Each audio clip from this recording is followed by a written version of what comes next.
All right, game number 4 against a really good North Carolina team, number 17th ranked, obviously, and should be a great atmosphere at Acrisure Stadium. Guys have worked hard. We think we've cleaned up some things we need to clean up, and obviously, nothing is, you don't snap your fingers and fix everything you'd like to, but hopefully we will go out and play like we expected to when the season started. So, questions? It occurred to me that on Monday we never just asked you directly. Is Phil starting on Saturday Yes. night? Pat, you talked about on Monday about how you thought you guys need to do a better job of having simulated pressure in practices. How did you go about that this week? Just getting our rocks, our scout team too. And again, simulate is a little bit different what you're talking about, but just getting the better pressure and guys picking it up. So it's just a matter of how fast you're playing. If it's really slow, it's not as good. When we did, and in some of our individual periods, we brought over the rocks even just to help out the D line on twists. Just getting fast, fast guys doing it, quicker. And again, you can never emulate it. We have an ACC period every day. We call it ACC, where we go good on good. It's one defense against one offense. We go. We got 10 plays this week. Usually we get 8 to 10 plays a week. Besides that, we go fast. Skelly, which doesn't really help, but. So we've worked it enough in individual for the quarterbacks just to feel pressure and throw better on during pressure, because we're getting a lot of pressure. We're not protecting like we'd like to. That's why the run game has got to be clicking, and we've got to give our quarterback time. I heard you cleaned up your pass rush skills from Rhode Island. In practice. I don't know about that. I don't know where you got those. You didn't get involved and rush the quarterback a little bit? A little bit in individual, just because I wanted to teach some of those, some of the DBs just how to do it. But yeah, I guess maybe you saw that. But yeah. Sure, are you standing up on the hill during practice? Because we have our own policies. A little birdie told me. A little birdie told me. Yeah. What did you see from the offense this week? And were there some encouraging signs you saw from practice? Yeah, no doubt about it. And again, like we always like to, look at, what's wrong and not look what's right, Jeff. But there's always something to fix. I'm glad it's really just isolated in one unit as opposed to all three. If you had like all these things and you're busy plugging up holes everywhere, that becomes even more problematic. But we will get it right. That's what we do. That's why we get to coach. And that's what you love about what you do. Otherwise, you if everything was perfect, like what would we do? So it's a challenge, and it's fun, and we'll get it right. It's our coach's job to get it right. Our offense staff, it's our players' job to get it right, and we need to go out and execute as a unit. Pat, your time as head coach, I've seen you take the reins and kind of get hands-on with the coach when you see something that's very important to an upcoming matchup. What are the things you do? I know you said you're not a quarterback guru or quarterback whisperer, but what are the things that you do to be hands-on to help with the quarterback situation? Jerry said it. I'm rushing the quarterback, trying to put some slow pressure on. That'd be slow pressure. I'm doing whatever I can. I think I mentioned it in the meeting. Just about where my time is. And when I say I spend time, I spend time in the meetings with the defense, and I don't spend much meeting time with the offense. But if you notice, when I'm on the field, I'm spending 100% of the time with the offense, trying to look at those little details, looking at the effort, looking at the execution, right there, and get immediate feedback as opposed to waiting. And that's kind of been my method all along. But doing whatever we can do just to clean up the details and get it fixed. And it's been little things here and there, and I don't want to get into the weeds, but we got some good work in this week, I can tell you that. How have your Eagles helped Phil? Your Eagles are your captains, the guys that can help set the tone, and maybe not necessarily like helping, like talking to him, but helping him and hey, we have to do these other things on our team to make the situation better. Yeah, I think the Eagles met with Phil. Phil were actually asked to meet with them, to be honest with you, because he's a leader, and I think they had a great meeting, and show of support, like everybody needs. And I think they all recognize, they know the issues. They all watch the tape. Not everybody gets to watch the tape, but we all get to watch the tape together. They know that it's not just one guy, and I know that's where it always gets. He gets all the highlights and gets all the lowlights. So we're expecting to have a great day Saturday. I think it was maybe 2020, and I think you talked about it after the season, that midway through the year, maybe after the Notre Dame game, you kind of got more involved with the offense, kind of spent more time with those guys. COVID year, maybe? I think so, yeah. It was a COVID year. Sat right in here. But again, we've had those conversations, and the offense has been great. So, again, I'm going to have my opinions and stuff, but again, I'm not the guru. And again, I don't think any offense coordinator, defense coordinator, special teams coordinator wants, a guy that really doesn't know the details. Like I said, I think they do a fantastic job. I've been around some offense coordinators, whether it was at Michigan State or here, and they're detailed and we're good at what we do. We just got to execute it better. And again, is that slimming down what we do? When I see lack of execution, I think too much.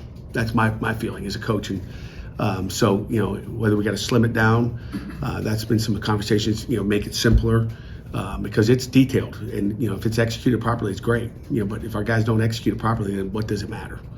Do you feel like your team's a little on edge this week? Do you feel like they are upset to be in this current spot? There's no doubt about it, but we're not looking backwards. We're looking forward, and I think they're edgy. But we actually had more. They were edgy last week. There was more fights last week in practice. They were antsy last week as well. I mean, there's no lack of desire, Noah.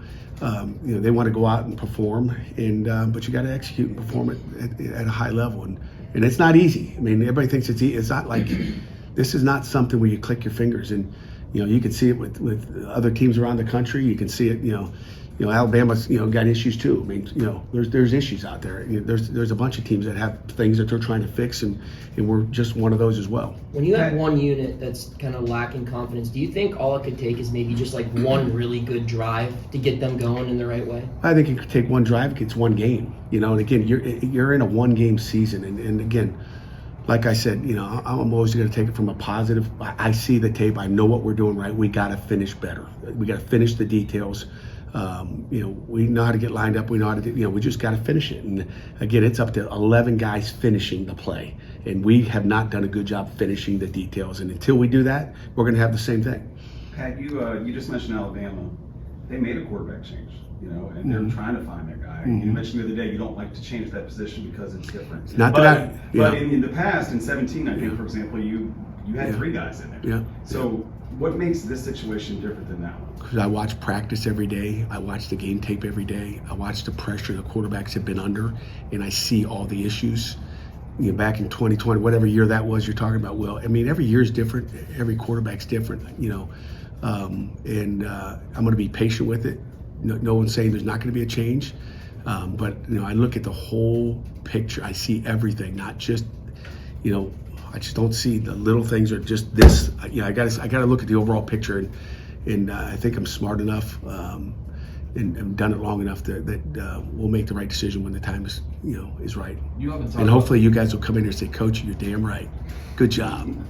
You often talk about the 24-hour rule, win or lose. You absorb it for 24 hours, and then you get rid of it. How has Phil dealt with that? Has he been a 24-hour guy where he comes in, he refocuses really quickly to get back in it? He's been great. He's done that every week. So he can be great during the week. We need to do it on game day. But he's been great. Not issues at all. He's as cheerful and happy as I've seen a guy. What does your defense have to do this week specifically to stop Drake May? Great question. We can't lose our details. We lost our details a year ago. Okay, he will drive you crazy because he can throw it, make every shot. He's got great ability, and then he scrambles. Okay, again, you guys, if you go back to my press conference after that game or on Monday after North Carolina last year, the major issue with our defense is when Cansey went down, our guys panicked. There was no pressure on the quarterback he had all day, and then they felt like he's going to run again, so I got to go get him, and then they lose coverage, and then they let the DBs hang out. So, that won't happen again. You won't go back and watch the tape, and you're like, oh my God, we can hammer that. We'll be looking for that to happen when they have success, because they'll have success. I mean, they're going to throw the ball, but we can't lose our fundamentals. We know how to play defense. We know how to play pass coverage. We have to just stick with it and not. He's going to scramble for 2 yards. It's going to happen. You can't stop it all. When you have good pass coverage, that dude's going to take off, and there's going to be time when the ratio up front with those 4 guys pass rushing is going to leave a lane for him to go. And more than ever, he's been looking. If he doesn't like it, he takes off and run. So we have to be patient. How much of a factor is their run game? It's a factor. They like to run the football. They got good tailbacks. I mean, we've talked about, they like to run the football, and they're going to probably watch the last 2 games and go, we can run the football. So they're going to, so that's what we have to make sure we're good at. I would imagine we're going to see some outside zone, which usually we don't see a ton of outside zones because of our ends and how well we've played it. But we're going to see some outside zone. We're going to have to stop that. We cannot let the 2-headed monster go. I mean, if they can run the ball and then May can throw it when he wants to, that's a problem. They did not attempt, because of the way we stopped them 2 years ago when they came here. We stopped the run, and they struggled to throw it every down. We made them one-dimensional. Last year, we did not really make them one-dimensional. I shouldn't say that. We did make them one-dimensional, and it didn't matter. They didn't really try to run the ball on us. They were like, okay, they stopped us a year ago. Now I think they're going, okay, this ain't the same defense from a year ago, and we'll find out. But I think last week helped us a little bit. If you looked at the play and not look at the yardage, you look at the yardage, you go, ooh, they still ran the ball pretty good. But there was 51 rushes, and it was, I think, 3 yards per carry. So something like that, or 3.5 yards per carry. A couple more. Terry, your run game is the best way to stop a quarterback is to keep him off the field. Is your run game up to standards that bump up that time of possession for you guys? You look at, like, Izzy was pretty good, guys. Remember Izzy? Remember that guy, number 2? Like, that guy had the ability to explode, and we miss Izzy. I mean, Rodney, we're gonna put a load on Rodney tomorrow. He needs to go. I think you guys will all be happy with that. He was a little banged up during camp, and we've got him, probably back to as good a health as we've had. Rodney's ready to go, but we need some explosives. Again, how do explosives happen? Okay, when you talk about getting the run game, Jerry, you're exactly right. Like, we have, what's the longest run of the year? I don't know. Does anybody know? 38 maybe. 23 yards. That's not very long. Okay, and so we need some explosive runs. We need some explosive passes. We have to get some of those. It's hard to go 13 plays all the time and kick a field goal or score a touchdown. It's hard. You'd like to do it quicker than that, and we have to get explosives in the run game, pass game. But how do explosives happen? The receivers got to go downfield on the runs and help Rodney, help Daniel, help Sebo, help Phil. I mean, last week, I think I mentioned Monday, there's times where we, should be, quarterback run should be another 10, 12 yards, but we don't block for them. And that's disappointing, and that goes on other guys, not just the ball carrier. So we got to finish, every play, to the echo of the whistle. Sebo had a 38-yard against Cincinnati. Dom, you got the last question. Thanks, EJ. In terms of North Carolina defense, is there any different? Did they play a lot differently than last year, or do you think you could expect much of the same this season? It's hard to tell. They play some 4 down, which is what they major in. They do sprinkle in the 3rd down, the 3 down stuff. So wouldn't be shocked to see them play some 3 down. But the good thing is we've done that for a couple weeks, so we got our answers for that. So we'll see. But I could see them jumping into some odd stuff and maybe blitzing like the last 2 teams have done, which has caused us a little bit of issues, I guess. But our protection much better last week compared to Cincinnati was atrocious. Coach, thank you very much. All right, guys.